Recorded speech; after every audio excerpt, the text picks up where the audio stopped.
देखिए जो क्लास 12 के बच्चे हैं उनका नवंबर में फर्स्ट टर्म एग्जाम होने वाला है। ठीक है, 2021 और 2022 के जो बैच है 21-22 जो बैच है उनका नवंबर में फर्स्ट टर्म एग्जाम होने वाला है।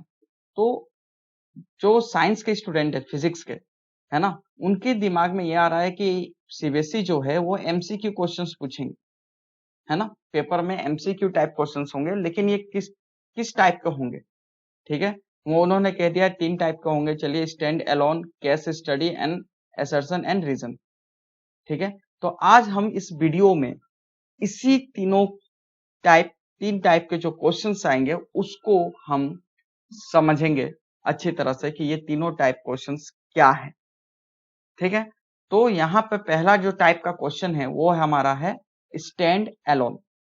स्टैंड अलोन टाइप क्वेश्चन, यह simple choose the correct answer type का ही क्वेश्चन होगा, जिसमें एक क्वेश्चन होगा और 4 ऑप्शन दिए होंगे।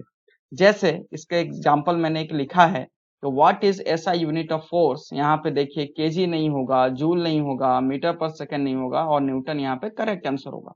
तो इस टाइप के जो क्वेश्चंस होंगे उसको कहते हैं हम लोग स्टैंड अलोन। ठीक है, तो इस टाइप के क्वेश्चंस आएंगे।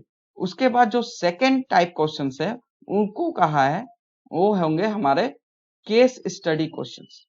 केस स्टडी क्वेश्चंस में क्या होंगे, उसमें एक पैराग्राफ दिया हुआ होगा, उसी पैराग्राफ से रिलेटेड उसके नीचे कुछ एमसीक्यू क्वेश्चंस दिए हुए होंगे।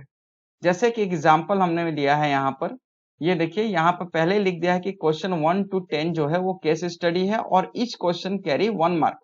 ठीक है, और सारा अटेम्प्ट करना कंपलसरी होता है, वो भी लिखते हैं यहाँ पर जो भी उनका होता है।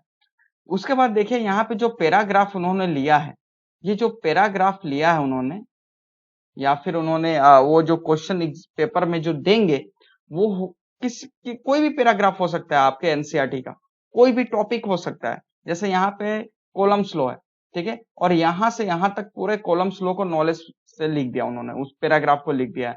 जैसे यहाँ पे आप देखिए उन्होंने डेफिनेशन उन्होंने ये स्टेट कर दिया है ना। उसके बाद ये फॉर्मूला उन्होंने दिया है, उसके बाद वो एक डायग्राम देते हैं, उसके बाद डाइलेक्ट्रिक कांस्टेंट के बारे में बताते हैं, फ्री स्पेस को डिस्कस करते हैं, है ना। तो हाँ, रिलेटिव परमिटिविटी को भी डिस्कस कर रहे हैं, डाइलेक्ट्रिक कांस्टेंट को भी कर रहे हैं। तो ये पैराग्राफ में इतनी सारे इंफॉर्मेशंस दी हुई है। अब इसी इंफॉर्मेशंस के बेस पर नीचे कुछ एमसीक्यू क्वेश्चंस होंगे। अब जैसे देखिए यहाँ पर ये फॉर्मूला था, इस फॉर्मूला के बेस पे ये क्वेश्चन इन्होंने दे दिया है कि किस फैक्टर पे हाँ कांस्टेंट के डिपेंड करता है। यहाँ देखिए यहाँ पे पहला क्वेश्चन दे दिया है। फिर दूसरा डायमेंशनल फॉर्मूला परमिटिविटी कांस्टेंट मतलब इप्सिलॉन नॉट का लिखने के लिए इन्होंने दिया है। And third the force of repulsion between the two charges of 1 coulomb each keep 1 metre apart in the vacuum, इसको भी इन्होंने न्यूमेरिकल में दे दिया है ना। तो इस टाइप के क्वेश्चंस को कहते हैं हम लोग case study question, case study questions, और ये एमसीक्यू फॉर्म में ही होगा। ठीक है, इसी फॉर्म में होगा, नीचे एमसीक्यू होगा। ठीक है, अब थर्ड जो केस है हमारा उसमें हम लोग चलते हैं, जिसको वो जो असर्शन एंड रीजन टाइप का होंगे। ठीक है, तो असर्शन और रीजन ये क्या है, तो जो पहले नीट एग्जाम दे चुके हैं, है ना, उनको तो पता ही होगा। ठीक है, लेकिन जो पहली बार बोर्ड में आए हैं, है ना, 11 को क्लियर करके कोरोना में इस सिचुएशन में, मतलब मैं कुछ कह नहीं सकता हूँ, मतलब किस सिचुएशन से बच्चे गुजर रहे हैं ये मैं कह नहीं सकता हूँ, है ना। ऑनलाइन क्लासेस कर रहे हैं, है ना, प्रिपेयर कर रहे हैं, ऊपर से सीबीएसई कई नई नई रूल्स ला दे रही है, बोल रहे हैं फर्स्ट टर्म में यहाँ इस टाइप का कोई अभी बुक अवेलेबल नहीं है मार्केट में। जो भी बुक प्रिंटेड हुए थे, जैसे ओसवाल की भी है और एरिहंत है, इन्होंने जो भी किया था उन्होंने क्या किया था, chapter wise previous year question type के कुछ प्रैक्टिस क्वेश्चन बैंक्स उन्होंने पब्लिश किया। उसके बाद जस्ट सीबीएसई बोलती है कि हम first term and second term में एग्जाम लेंगे और फर्स्ट टर्म में हम एमसीक्यू टाइप के क्वेश्चंस लेंगे। अब आगे जाकर हमें देखने के लिए मिलेगा कि अगर सिचुएशन अगर अच्छा नहीं रहता है बाहर का कोरोना के वजह से, तो ये एग्जाम घर पे आप बैठे हुए देंगे, है ना। आप मोबाइल पर क्लिक करोगे आप ऑप्शंस को, तो उस समय क्या हो जाएगा कि वो क्या करेंगे, वेटेज को कमा सकते हैं, है ना। और फिर आपका सेकेंड टर्म जो एग्जाम है उसका वैल्यू बढ़ जाएगा, है ना। अगर आपका कोरोना का सिचुएशन बाहर ठीक रहता है तो आप क्या करोगे, आपको बाहर जाकर सेंटर पे एग्जाम देना होगा। तो ये होगा आने वाले समय में, ठीक है। तो ये तीसरा जो टाइप का जो क्वेश्चन होगा वो होगा असर्शन एंड रीजन, ठीक है। और इसमें क्या होंगे कि वो इस तरह के कंडीशन लिख दिया करेंगे कि ऑप्शन ए बी और सी डी जो है वो किस तरह से होंगे। तो एक क्वेश्चन दिया रहेगा, देखिए असर्शन मैं पहले समझा देता हूं कि होते क्या है। देखिए असर्शन मतलब होता है, असर्शन मतलब होता है फैक्ट, इसमें दिया रहेगा फैक्ट, ठीक है, सच्चाई दी होगी, सत्य दिया रहेगा। और रीजन में दिया होगा कि ये जो ऊपर वाला जो है वो क्या, उसका रीजन क्या है ना। तो हम लोग बोल सकते हैं रीजन बिहाइंड द फैक्ट, ठीक है। तो ये दोनों रहेंगे, एक असर्शन रहेगा और एक रीजन रहेगा, ए और आर, ठीक है। तो अब यहां पर क्वेश्चंस किस टाइप के होंगे, वहां पर लिखा हुआ रहेगा कि ए जो है, जो ऑप्शन ए जो रहेगा वो क्या होगा, असर्शन और रीजन आर ट्रू, दोनों अगर ट्रू है, ठीक है, and reason is correct explanation of the assertion, मतलब कि जो फैक्ट है उसका मतलब क्या बोलते हैं कि करेक्ट एक्सप्लेनेशन है या नहीं है, ठीक है, वो भी चेक करते हैं। तो अगर दोनों ट्रू है और करेक्ट एक्सप्लेनेशन है ऊपर वाले का, देख ठीक है, तो मतलब असर्शन का करेक्ट एक्सप्लेनेशन है, करेक्ट रीजन है, तो हम लोग टिक मारेंगे ए में, ठीक है। अगर if both assertion and reason are true but reason is not correct, reason explanation जो होगा वो करेक्ट नहीं है, तो ऑप्शन बी में टिक करेंगे, ठीक है। अब उसके बाद जो है वहां पे देखिए तीसरा जो ऑप्शन रहेगा वो क्या रहेगा, if assertion is true but the reason is false. देखिए यहाँ पे क्या बोला है कि फैक्ट तो सही रहेगा लेकिन जो फैक्ट का रीजन बताया हुआ रहेगा वो गलत होगा, तो उस समय हम मारेंगे ऑप्शन सी में। और तीसरा जो होगा, if both assertion and reason are false, ठीक है, सत्य मतलब कि जो तथ्य दिया हुआ है, जो फैक्ट दिया हुआ है वो भी गलत है और जो उसका रीजन है वो भी गलत है, मतलब दोनों में कोई तालमेल नहीं है और दोनों के दोनों ही गलत है, तो उस सिचुएशन में हम लोग ऑप्शन डी को टिक करेंगे, ठीक है। तो इसको समझने के लिए हम यहाँ पर कुछ क्वेश्चंस लेके आए हैं जो ऑप्टिक्स का है, बहुत ही इजी है क्योंकि आप इसको क्लास 10 में भी पढ़ चुके हो। देखिए असर्शन में क्या लिखा हुआ है कि एक convex mirror is use as a driver's mirror, ये करेक्ट है, ये सबको पता है कि ये करेक्ट है, ठीक है। कॉन्वेक्स मिरर जो होता है वो ड्राइवर यूज करते हैं।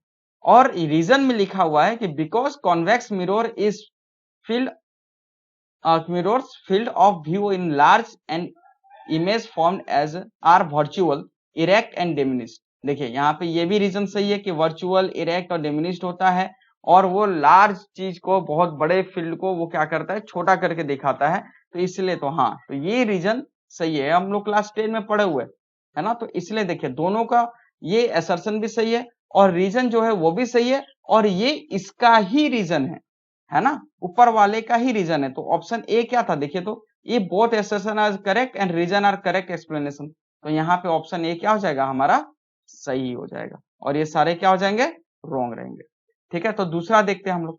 तो देखिए दूसरा में भी the power of a converging lens is positive and that of a diverging lens is negative. सबको पता है कि कन्वर्जिंग लेंस का क्या होता है, पावर जो होता है वो प्लस डायोप्टर में होता है और जो डाइवर्जिंग जो होता है उसका नेगेटिव में होता है, ठीक है।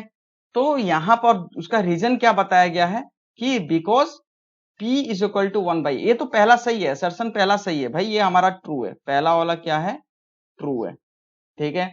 अब इसका रीजन क्या है, because P is equal to 1/f, ये भी सही है, मतलब ये फॉर्मूला सही है ना, P is equal to 1/f, power का फॉर्मूला होता है ना 1/f, है कि नहीं है, ठीक है। फोकल डिस्टेंस है ना, फोकल लेंथ होता है हमारा ये 1/f, P is equal to 1/f, तो ये भी ट्रू है, ठीक है, दोनों ट्रू है।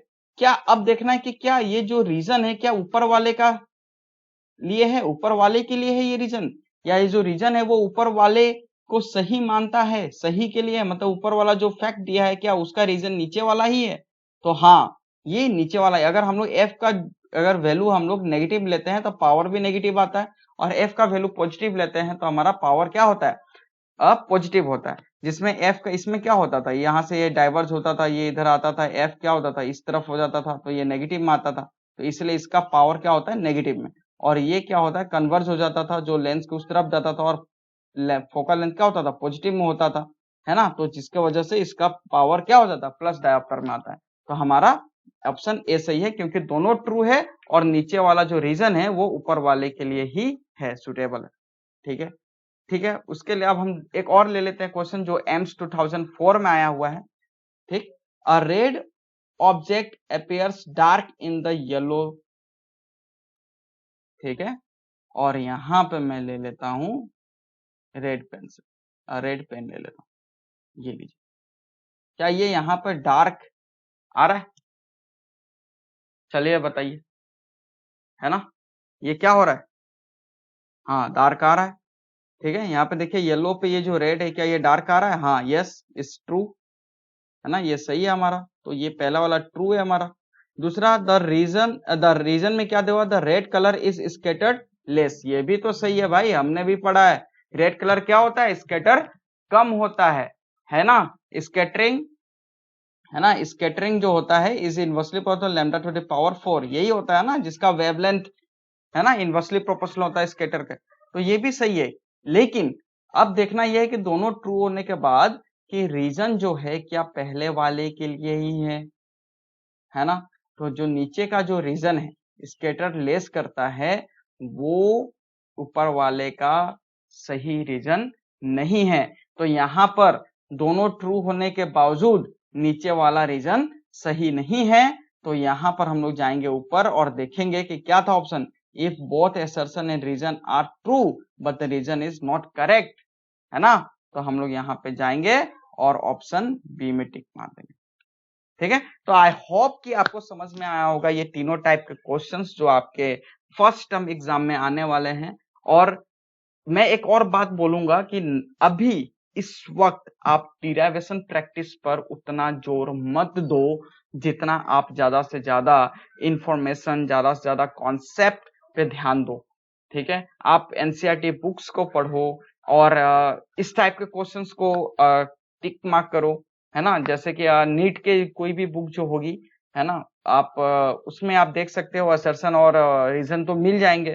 ठीक है, वैल्यू बेस्ड क्वेश्चंस के लिए आप किसी भी टॉपिक को बहुत ही अच्छे से पढ़ो और उसके जो न्यूमेरिकल्स होंगे उसको सॉल्व करो, है ना। और सिंपल टाइप क्वेश्चंस में तो हम लोग पहले से ही बोर्ड था, है ना, हमारा सीबीएसई बोर्ड जो है वो पहले से ही उस टाइप का सिंपल क्वेश्चंस दे देता था, जिसमें एक क्वेश्चन और 4 ऑप्शंस होते थे।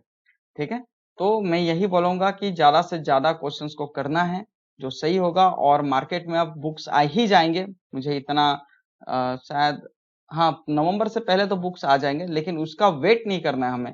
ठीक है, उससे पहले ही हमें सारा टॉपिक खत्म करना है ना। उसको अच्छी तरह से पढ़ना है, डीप स्टडी कर लेना है, मतलब उतना भी डीप स्टडी नहीं जितना एनसीईआरटी बोल रहा है, जितना एनसीईआरटी में है उतना ही उसी चीज को अच्छे से पढ़ लेना है हमें। ठीक है, तो हमारा ये फर्स्ट टर्म एग्जाम बहुत अच्छे से और अच्छा मार्क्स लाएगा। ठीक है, तो बस इसी के साथ मैं आपसे अलविदा लेता हूँ। ठीक है, मिलेंगे हम लोग नेक्स्ट वीडियो में, बाय।